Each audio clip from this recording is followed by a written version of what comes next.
Hello everyone, welcome to the channel. आज हम बात करेंगे अध्याय 3 वनस्पति जगत के आगे के पॉइंट्स के बारे में। तो इसमें पहला पॉइंट है, वर्तमान में हम जातीय वृत्तीय वर्गीकरण तंत्र जो विभिन्न जीवों में विकसित विकासी संबंध पर आधारित है को स्वीकार करते हैं। तो ये जातीय वृत्तीय वर्गीकरण जैसे उदाहरण शेर, चीता और बिल्ली जो होते हैं, जिसमें से जो शेर चीता है इनमें काफ़ी गुण समान समान होते हैं और बिल्ली के गुण थोड़े अलग होते हैं।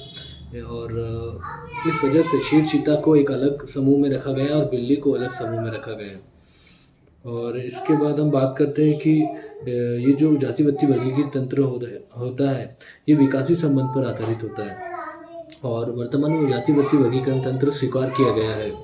इससे यह पता लगता है कि समान टैक्सा के पूर्वज एक ही थे। जैसे एक और उदाहरण देखते हैं, जैसे मनुष्य हो गया, उसके बाद गोरिल्ला और चिंपांजी हो गए। तो ये जो मनुष्य, गोरिल्ला, चिंपांजी जो है, ये तीनों में जो जीनोम होता है उनमें काफ़ी समान गुण होते हैं और इस वजह से इन्हें एक फैमिली या एक फैमिली या एक परिवार में रखा गया है जिसे होमिनिडी कहते हैं, इन समान जीनोमिक गुण के कारण। और चूँकि ये एक ही फैमिली से है तो इनमें इनका जो पूर्वज होगा वो भी एक ही रहेगा और इस पूर्वज का नाम है सिलेंथ्रोपस टिडेंसिस। उसके बाद हम बात करते हैं अगले पॉइंट की। वर्गीकरण की कठिनाई को हल करने के लिए विभिन्न सूचनाओं तथा अन्य स्रोतों का उपयोग करते हैं और यह तब और कठिन हो जाता है जब इसके पक्ष में कोई भी जीवाश्मी प्रमाण उपलब्ध न हो। उसके बाद अगले पॉइंट के बारे में बात करते हैं, संख्यात्मक वर्गीकी के बारे में, जिसे अब सरलता से कंप्यूटरीकृत किया जा सकता है। सभी अवलोकनीय गुणों के आधार पर आधारित होता है। सजीवों के गुणों को एक नंबर तथा एक कोड दे दिया गया है और इसके बाद इसे प्रोसेस किया जाता है। इस प्रकार प्रत्येक गुण को समान महत्व दिया जाता है और उसी समय में सैकड़ों गुणों को ध्यान में रख सकते हैं। उदाहरण के तौर पर अगर हम संख्यात्मक वर्गीकरण के बारे में बात करें तो जैसे बिल्ली हो गया, लोमड़ी हो गया और कुत्ता हो गया, डॉग हो गया। तो बिल्ली, उनके वजन के आधार पर अगर हम इसको वर्गीकृत करें तो बिल्ली का वजन लगभग 4 से 5 किलोग्राम है और उदाहरण के तौर पर लोमड़ी का वजन अगर 5 से 7 किलोग्राम है और कुत्ते का वजन 10 से 20 किलोग्राम है। तो हम बिल्ली के वजन के लिए कोड 1 दे देते हैं, उसके बाद लोमड़ी के वजन के लिए कोड 2 दे देते हैं और कुत्ते के वजन के लिए कोड 3 दे देते हैं। इस तरह से हम 1, 2 और 3 कोड देते हैं और संख्या के आधार पर वर्गीकरण करते हैं। तो इस तरह का जो वर्गीकरण होगा जिसमें जीवों के गुण को एक कोड से प्रदर्शित किया जाता है तो उसे संख्यात्मक वर्गीकी कहते हैं। इसके बाद हम अगले पॉइंट के बारे में देखते हैं। आजकल वर्गीकीविद भ्रांतियों को दूर करने के लिए कोशिका विज्ञान सूचनाओं का इस्तेमाल करते हैं, जैसे क्रोमोसोम की संख्या, इनकी रचना और इनका व्यवहार। तो इन कोशिकीय सूचना का उपयोग भी वर्गीकरण करने में करते हैं। इसके बाद एक और पॉइंट देखते हैं, रसायन वर्गीकी का भी उपयोग किया जाता है, अर्थात पादपों के रासायनिक कारकों का भी उपयोग किया जाता है वर्गीकरण करने के लिए। अर्थात किस तरह का रसायन पेड़ पौधों के में उपस्थित है उसके आधार पर भी जीवों को वर्गीकृत किया जाता है या पादपों को वर्गीकृत किया जाता है। जैसे कि एक रसायन होता है टैक्सोल्स, जो कि कुछ पौधों के समूह में पाया जाता है और इन पौधों का जो समूह होता है उसे रखा जाता है एक वंश में और उसका नाम है टैक्सस वंश। और इसका उदाहरण देखें तो टैक्सस ब्रेविफोलिया। टैक्सस ब्रेविफोलिया, ब्रेवी मतलब छोटा और फोलिया मतलब पत्ती, छोटी पत्तियों वाला पौधा होता है जिसको बोलते हैं टैक्सस ब्रेविफोलिया। और इसमें जो रसायन पाया जाता है वो पाया जाता है टैक्सोल और टैक्सोल का उपयोग किया जाता है कैंसर के ट्रीटमेंट में। उसके बाद हम बात करते हैं एक और उदाहरण की, जिसमें एक रसायन की उपस्थिति के आधार पर एक पेड़ पौधों का समूह होता है। तो जो रसायन पाया जाता है वो नाम है उसका सोलेनिडाइन्स और स्टीरॉइड्स। ठीक है, ये रसायन होते हैं, इसकी उपस्थिति के आधार पर जो पेड़ पौधे का समूह रहता है उसको एक जीनस में रखा जाता है, उसका नाम है सोलेनम वंश और इसका उदाहरण है टमाटर और इसका वैज्ञानिक नाम है सोलेनम लाइकोपर्सिकम। उसके बाद एक और उदाहरण देखें तो उदाहरण जैसे जो फ्लेवोनॉइड रसायन होता है वो एक जीनस में पाया जाता है, एक पेड़ पौधों के समूह में पाया जाता है जिसको कहते हैं रोज़ा जीनस में कौन सा केमिकल पाया जाता है, फ्लेविनॉइड्स। और इसका उदाहरण है आर या रोज़ा सेंटिफोलिया, जिसमें क्या पाया जाता है, फ्लेविनॉइड। रोज़ा मतलब रोज़ के प्रकार होते हैं अलग अलग प्रकार के, तो उसमें से एक उदाहरण देखा रोज़ा सेंटिफोलिया। इनमें कौन सा केमिकल पाया जाता है, इनमें फ्लेविनॉइड्स पाया जाता है। तो अलग-अलग रसायन की उपस्थिति के आधार पर एक पेड़-पौधों का समूह दे दिया गया है, उन्हें वर्गीकृत किया गया है रसायन के आधार पर, जैसे कि टैक्सोल्स की उपस्थिति के आधार पर, सोलेनिडाइन्स और स्टीरॉइड्स की उपस्थिति के आधार पर और फ्लेवोनॉइड्स की उपस्थिति के आधार पर। इस तरह से हमने रसायन वर्गीकी के बारे में अध्ययन किया। उसके बाद अगला पॉइंट देखते हैं शैवाल के बारे में। शैवाल जो होता है इसमें इसका जब अध्ययन करते हैं तो शैवाल में क्या चीज़ खास होती है, तो ये क्लोरोफिल युक्त होते हैं, इनमें क्लोरोफिल उपस्थित होता है। और ये क्लोरोफिल क्या होता है, क्लोरोफिल एक प्रोटीन युक्त रासायनिक यौगिक होता है और जो पेड़ पौधों में उपस्थित होता है। क्लोरोफिल के कारण जो पेड़ पौधे होते हैं प्रकाश को अवशोषित करते हैं और उससे ऊर्जा उत्पन्न करते हैं। और जो शैवाल होते हैं वो सरल होते हैं। सरल मतलब ये सबसे सिंपल टाइप के पौधे होते हैं जिनमें पत्तियों, जड़ और तना में विभेद नहीं होता है।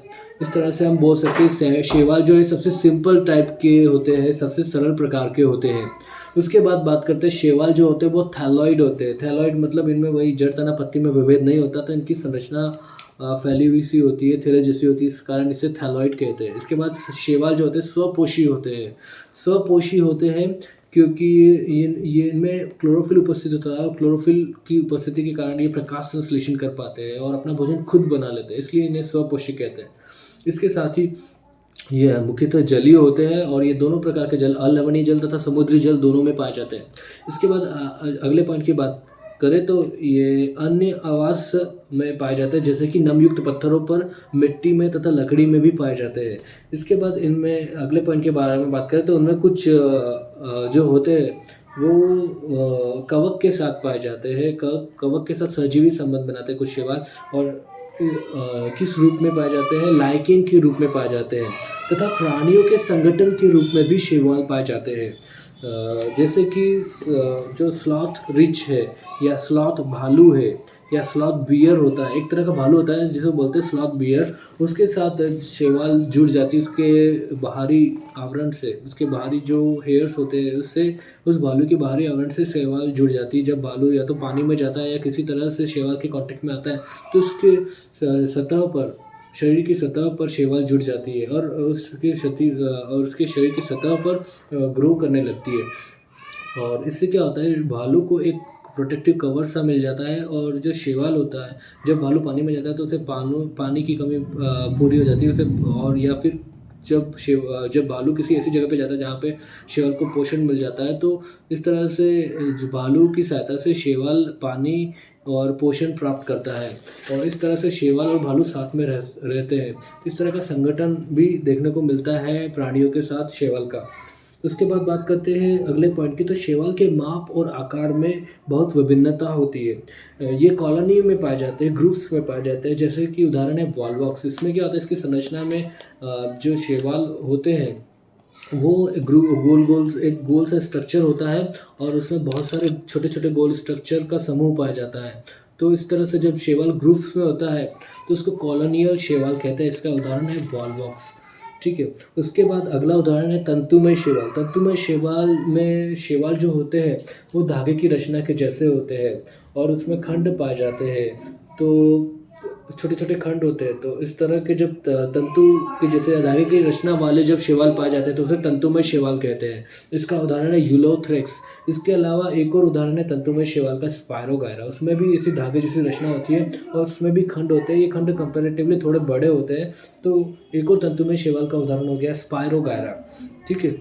उसके बाद इनमें से कुछ शैवाल कैप जो होते हैं बहुत विशालकाय होते हैं। ये पानी की गहराई में पाए जाते हैं और काफ़ी दूरी तक फैले हुए रहते हैं और बहुत बड़े होते हैं। इन्हें क्या कहते हैं, ये समुद्र की गहराई में पाए जाने वाले बड़े शैवाल हैं, ठीक है।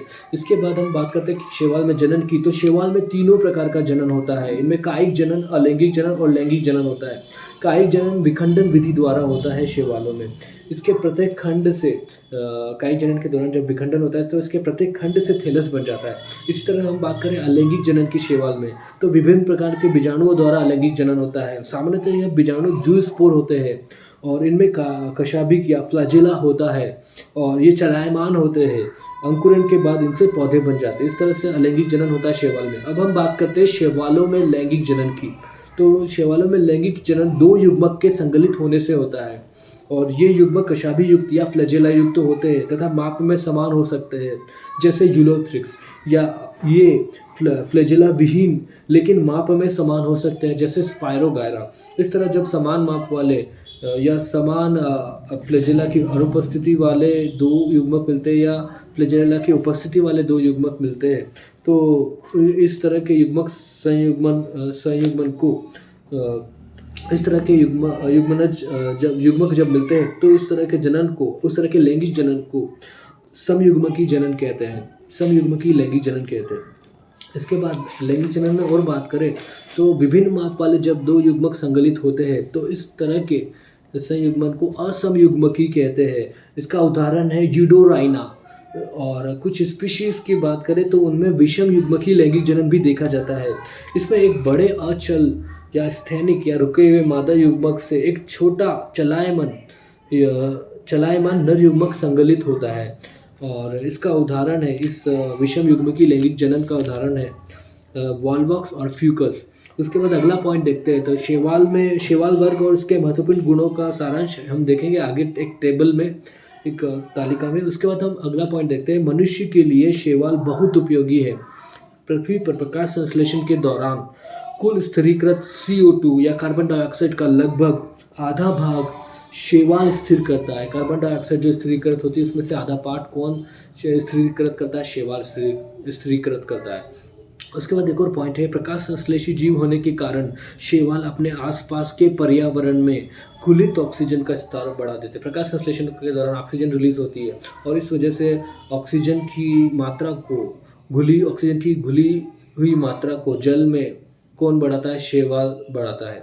इस तरह से आज के वीडियो में हमने अध्याय 3 वनस्पति जगत की कुछ पॉइंट्स देखे। आज के वीडियो में इतना ही। Thank you for watching. See you in the next video.